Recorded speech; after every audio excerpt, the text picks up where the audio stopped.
Welcome to the Body and Beyond podcast with Alice and Gina, a podcast sparking discussion on all things health, mindset, fitness, goals, and motivation. We strive to help you to boost your confidence, to take the lead in your own life, to back yourself, and to step into your full potential.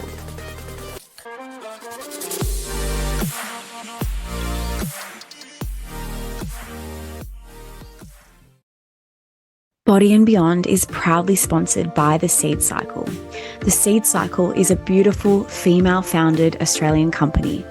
Seed cycling is a natural methodology that you can use to support your menstruation and your ovulation, and it can even be used to support your hormones through perimenopause and menopause. If you'd like 50% off your first month subscription, use the code Body and Beyond at the Seed Cycle website www.theseedcycle.com.au. Hey everyone, and welcome to the Body and Beyond podcast with Alice and Gina. Today we are discussing what is balance. Yes, I am excited to discuss this topic. We feel like balance is one of those words that can get thrown around and perceived in a certain way due to social media or what we view as balance from other people. And typically that idea of hashtag balance might look like your favorite Fitspo or influencer picturing a cookie alongside a salad. We've all seen that before. Or ordering a greasy meal one time a week on the weekend. But we know that balance is so much more complicated than just that. And we believe there are different factors to consider, as well as three major points to think about when picturing what balance really is when trying to find your true balance. So firstly, the factors to consider that may affect what balance looks like for you may include, and these are things that everyone needs to think about, our lifestyle, nutrition, your training or exercise, your work, how that affects your stress in work or stress in life, your family, so family time you spend with your loved ones or your friends. Also, it's important to factor in prioritizing yourself over and including prioritizing other people as well. So we need to find balance across all of these different topics across the long term to lead to a sustainable lifestyle and sustainable health. We have different priorities at different stages of life. And it's important to note that there's going to be ebbs and flows. There's going to be peaks of all of these things I've just mentioned. So things like stress, it's going to peak throughout different stages of your life. And you're going to prioritize these different stages of life and choose where your energy goes. So consider a family that's just had a baby. Their priority is going to move more so towards family time and prioritizing other people in that moment of time. Or look at an athlete or a competitor. They're going to peak and consider their training and exercise during that period of time. And the other factors are going to move away or they're going to fade away. Yeah, so I think balance will definitely look completely different depending on your specific circumstances and where you are at that moment in your life as well. And I think that's also an important thing to remember, is that it's never going to be extremely consistent in that your balance between all those different factors that you just mentioned, Gina, are going to be the same. So it will change and it will ebb and flow, but we definitely think there are particular points in which you want to look for when distinguishing what balance will look like for you. So that leads us into our three major factors to think about when determining what true balance might look like for you. So first of all, we want to look at what serves your mental health and what makes you happy. So that's the first component. The second component is what serves your physical health or your physical goals. And also remember, it's not about the way you look. It's not about how you look. And thirdly, what will help you to sustain a long and healthy life. Yeah. So those are the three kind of pillars or points that I think are really important to think about when you're trying to find what balance really should be. So the first one, when we look at mental health and what makes you happy, this comes in a lot when we're talking about trying to create a balanced lifestyle, because a lot of the time balance can be perceived as looking a certain way, trying to progress or reach a certain goal, which sometimes we don't realize is actually taking away from our mental health or happiness. And that typically happens when people are on a more restrictive routine.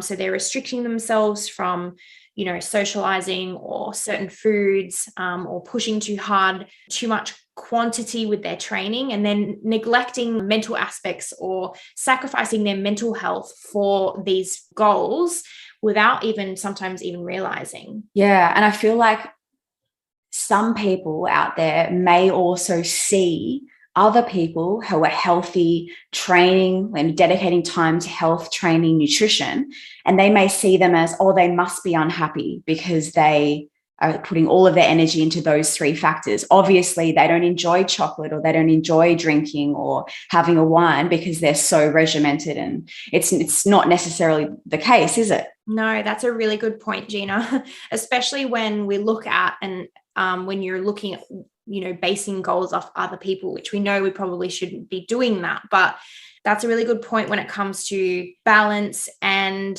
knowing that balance really can be ordering a pizza when you're going out for dinner, but it can also be ordering a salad.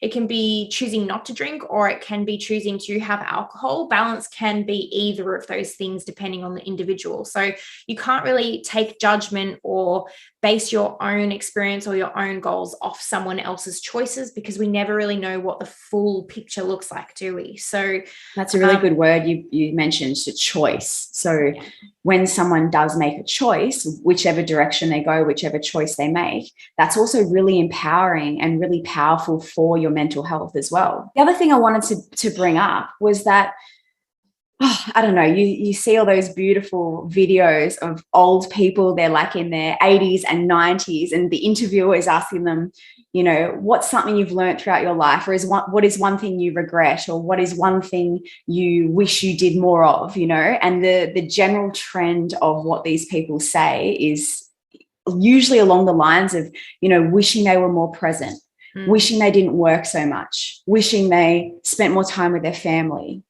wishing that they really did what made them happy, So that's such a beautiful thing. And there's a lot of correlation between people when they reach that older age and they reflect back on their life. Yeah. So that's another component to consider when it comes to really figuring out what makes you truly happy for your life, for the future as well, not just what makes you happy in the moment, and finding that beautiful balance of the two. Exactly. And I think it's so important as well. It's probably a really important time to remember this too. When you're setting yourself goals, you really do have to consider whether that goal aligns with your mental health and your happiness as well. So a lot of the time coming into the new year, we know a lot of people will kind of jump on that trend of new year, new you when it comes to health and fitness, shed a few kilos or get shredded, get into the best shape of your life. But you really have to also consider the fact that, another 2 or another 3 kilos is often not worth the mental stress that it takes to get there. And of course, this is specifically talking about particular people who are at a certain stage of their journey. And I'm more kind of talking about those who are probably at a really healthy place physically as well with their body, but they're looking to kind of push a little further outside of that zone. And I know this because I do have a lot of people who I deal with daily through clients who probably achieve a certain goal, and then they're pushing for that number or that something that a little bit further.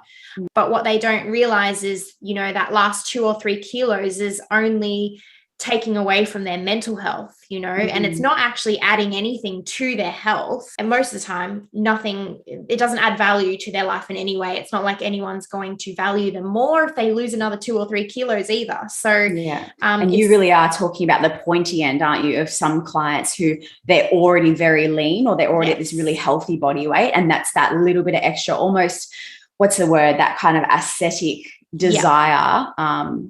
It's not necessarily necessary. Yeah. And I think it's an important point to make, because we are swamped with social media photos we all know people edit their photos. A lot of big influencers or Instagram famous people edit photos, and most of the time they don't look like what they look like on social media in real life. And this creates a false illusion for people on what fitness can really look like, or what healthy and what sustainable really is. So it's a good point to bring up, just for anyone who is kind of at that particular place right now in their journey. Is that last push to the end really worth the mental health? Is it going to affect your mental health?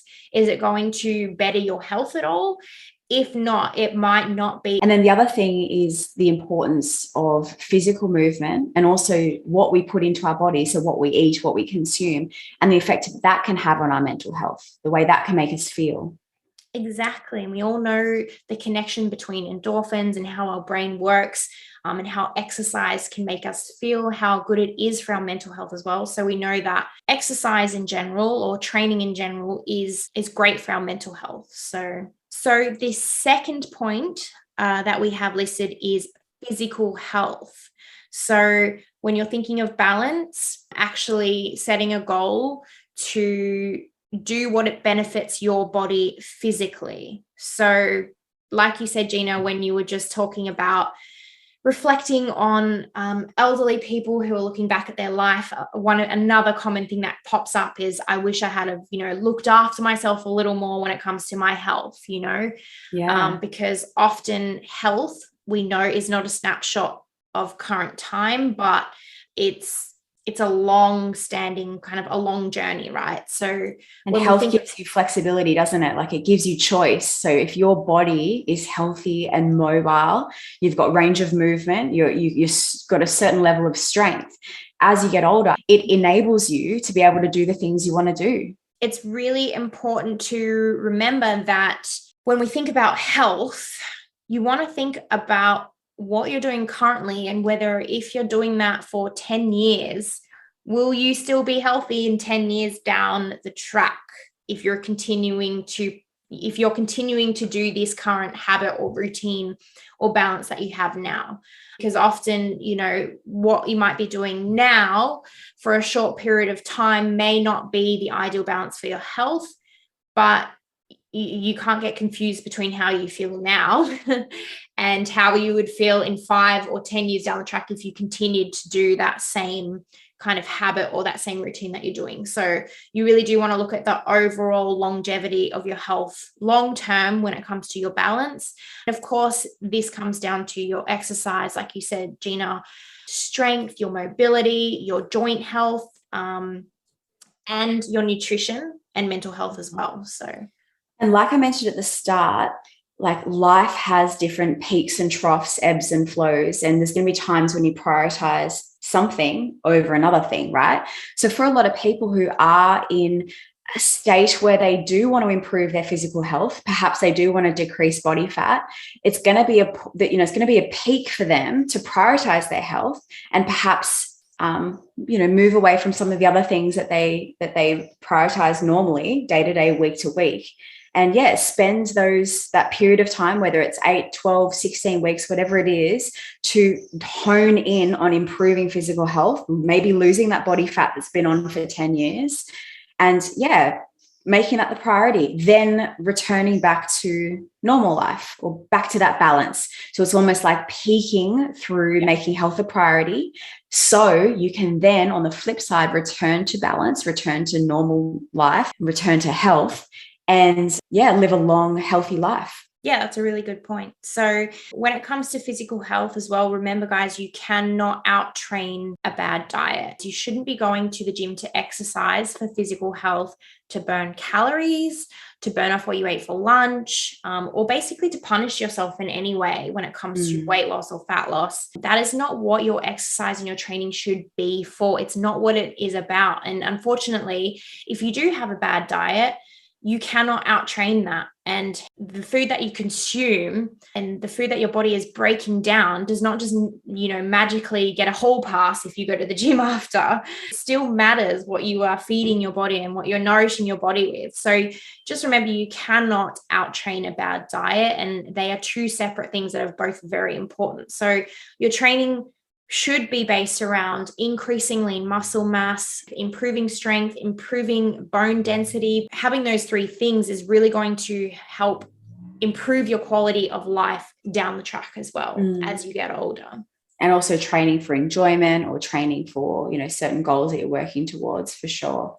Exactly. Yeah. And the other thing is your enjoyment. So it's funny you mentioned what you just mentioned. I feel like it is so rife. Hey, people still trying to out exercise their calories, or, overdoing their calories, so to speak, what they think is overdoing their calories, and then trying to out exercise it. Even a lady at the gym this morning, like, it was a really freaking hard workout. I was like, oh, this is a big workout. And she's like, oh, I'm sure everyone's, eaten enough over Christmas. I'm sure they've got a lot of Christmas to burn off or whatever, which could be a valid point, but it just goes to show her way of justifying a massive workout is because of what she may have overindulged in her mind. But it's so common, isn't it? Yeah, it's very common just to kind of automatically think that way, I think, for many people. So you really need to remember that it shouldn't be about the calories burned. And scientifically, that is not how it works out either. So for those who use Apple Watches or any type of watches, please remember you should not be eating the amount of food that you burn on an Apple Watch. Because I know a lot of people out there think that they need to eat what their Apple Watch tells them they've burnt in calories that day. And it is not even close to accurate. There are so many studies that are done that prove the variance in the accuracy of the watch. And it being so far out, it's really not a good indicator. And it doesn't take into consideration any of the other factors like the breakdown of your food, gut microbiome, your other energy expenditure throughout the day, so your NEAT levels.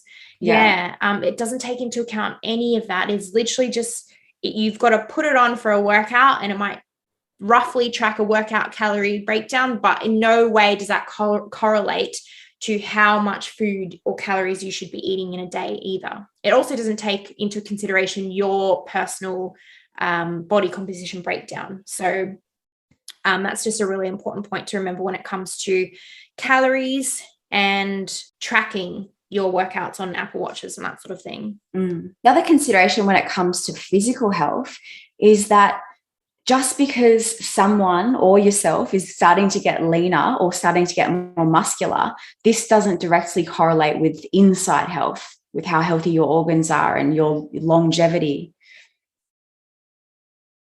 Yeah, that's true. So, and like we just said before, what you consume and what your body breaks down doesn't necessarily correlate to how you look on the outside. So we know that, for example, fatty liver disease, which is one of the, did you say it was one of the top diseases, Gina, in Australia? Yeah, it's one of the top causes of death prematurely in Australians. Yeah. So, and the same goes for other countries as well, like the USA, I know. The thing with fatty liver disease is it's not something that you can spot from the outside. It's not something you can see, right?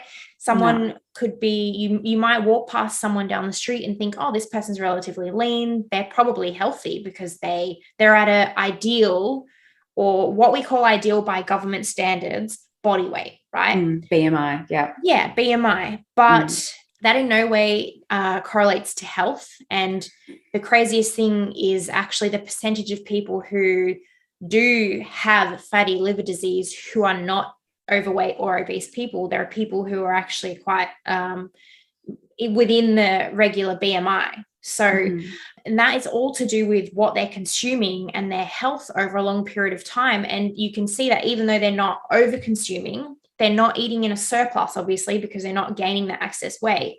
They're still not eating the right balance of foods, and they're still eating foods or drinking alcohol that is harming their body. And so it's a real important reminder, I guess, that the stigma around like weight or fat gain does not correlate with health itself. Yeah. And I feel like a lot of the older generations, especially, like they do judge based on body shape and body fatness. So if someone is bigger, in their mind, they're less healthy, and someone who's smaller is a healthier person.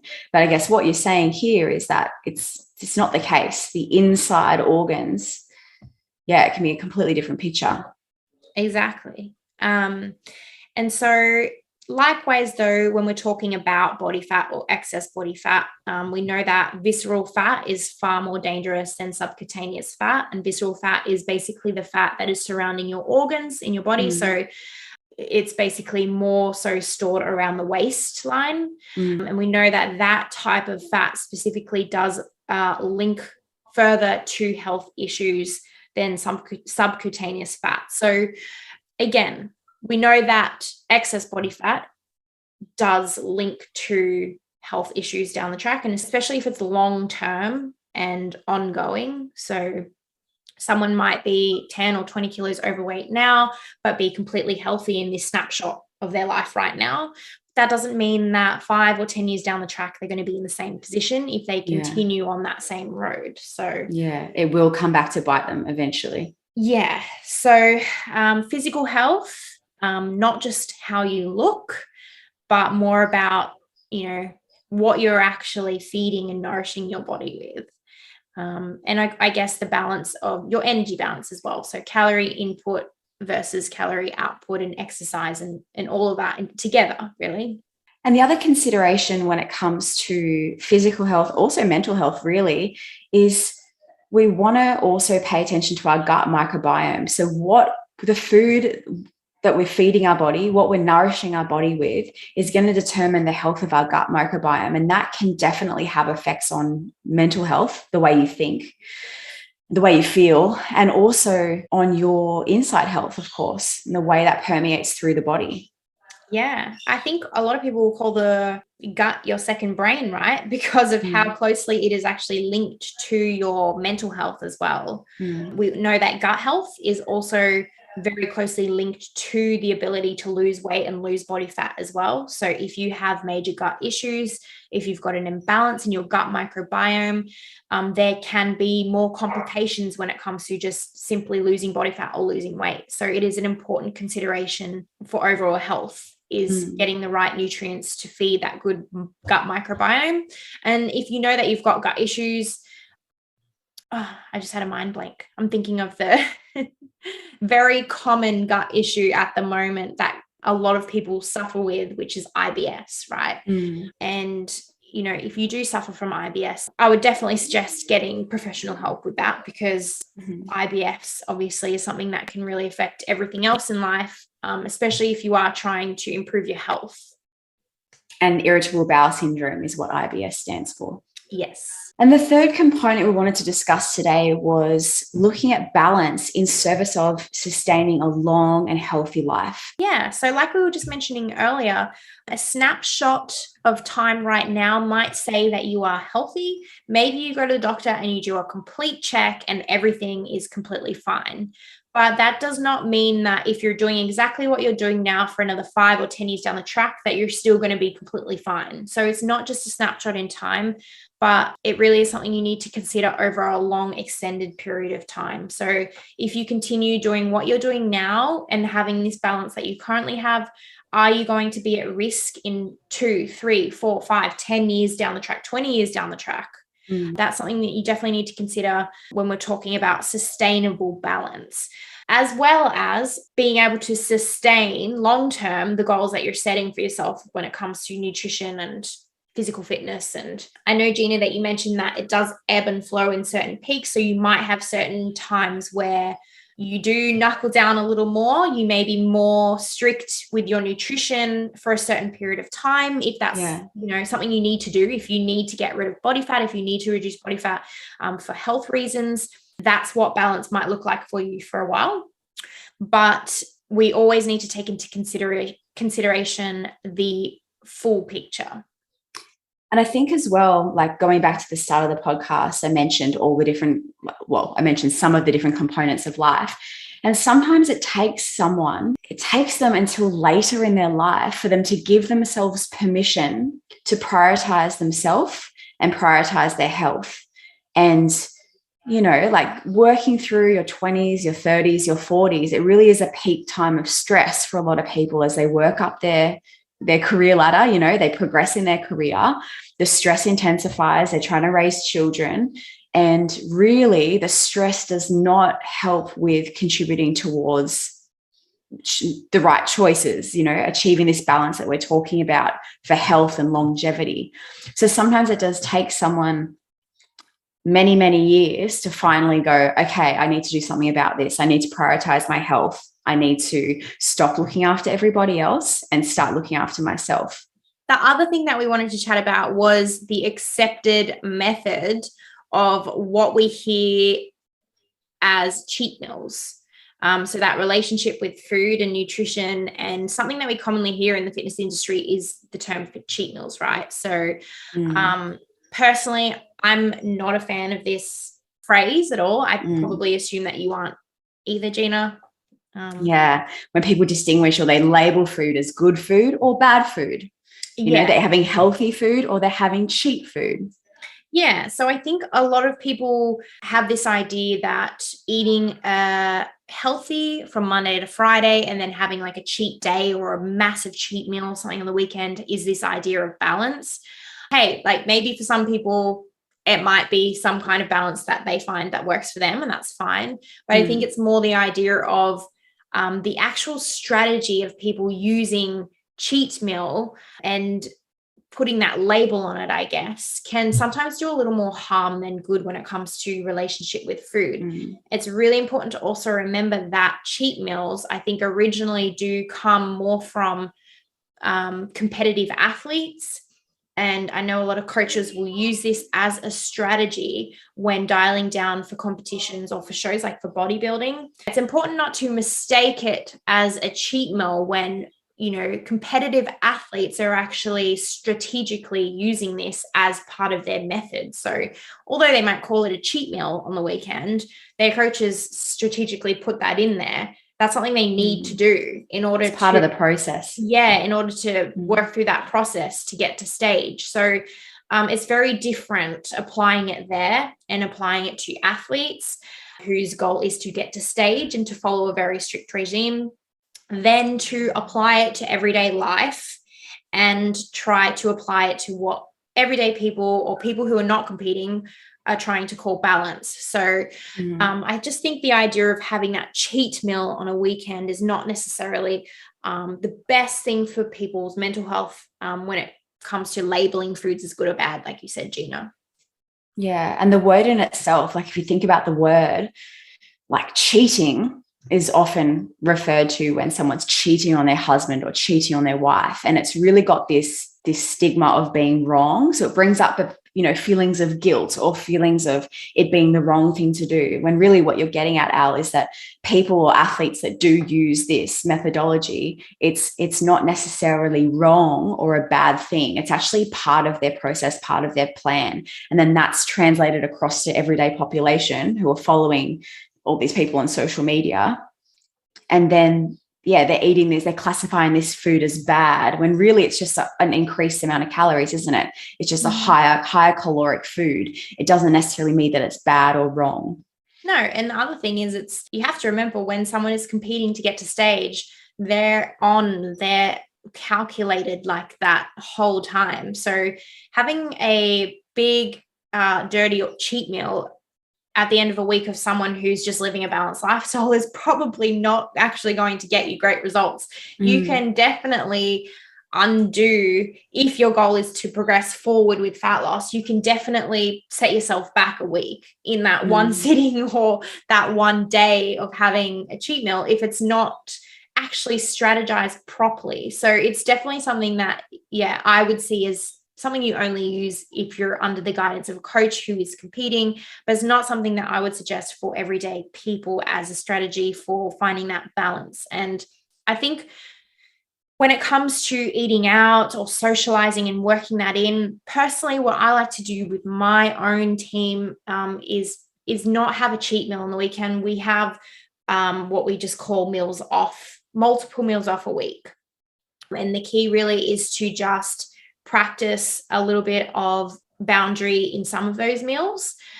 So if you know you're going to eat out 3 times a week in that 1 week, and you know that one is going to be, you know, a high calorie style meal on the weekend with your friends, or it's going to include alcohol, then you can put a little more effort in towards really choosing something nice, fresh, wholesome on the other times that you're eating out. You don't always have to go out and have a cheat meal. Eating out itself is not cheating, is it? So it's about choosing what feels good for your body, and not labeling it as bad, because you really should be able to have those meals off regardless, because that's what life is about, right? You still need to have a social life and enjoy these little things in life, without putting these strict guidelines of having one meal out a week only. And it's choosing to nourish your body most of the time, right? And then when you do have something that's not as optimal as your normal meals, there's no guilt associated with that. It's okay. On the flip side, something I did want to bring up was also looking at when people almost fool themselves, was almost like a cognitive bias of what balance is or what cheat meals are. So like you mentioned, if someone isn't necessarily following a plan or a fat loss phase, yet they still give themselves a big day off or a massive cheat day, but they're not necessarily moving towards a specific goal, and they're just having a really high calorie value day, for example, just checking in, and are they fooling themselves? Yeah, a really good point to make. It's like that little example of like having a full plate of greasy pizza or just, I don't know, high calorie food, and then putting some lettuce or a couple of tomatoes on the plate and saying balance. Like making themselves feel better.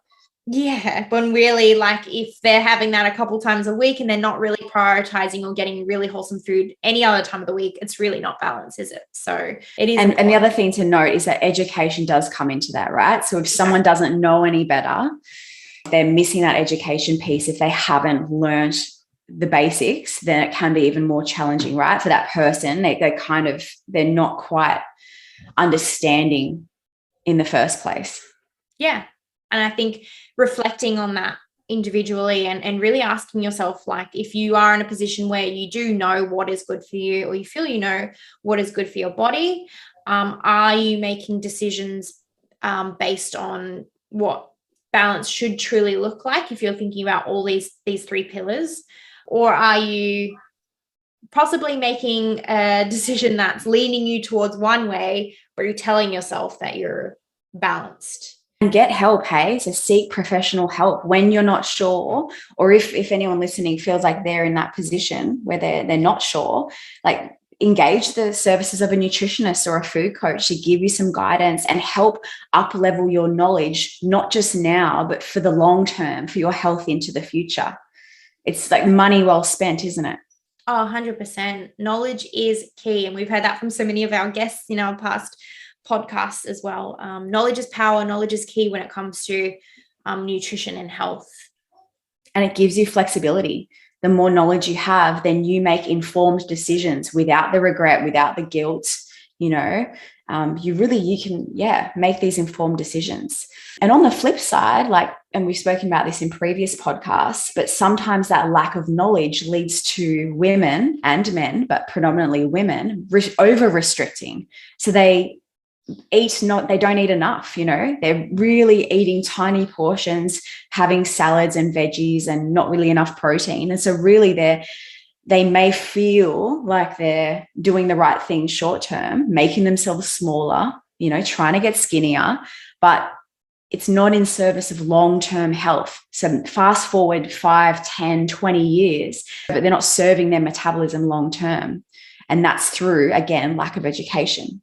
Exactly. That also comes into what we had a chat about in our other podcast with Christiana about orthorexia, basically the obsession of wanting to be healthy to the point that you're actually not giving your body the nutrients that it needs because you're too scared to eat anything that isn't perfect or healthy or so that is also very dangerous path to kind of go down when it comes to finding that perfect balance. Or similar to what you mentioned earlier about when people try and exercise off the calories that they've just consumed. I've seen it evident in my family as well, but when people undereat to try and balance out overconsumption in other areas.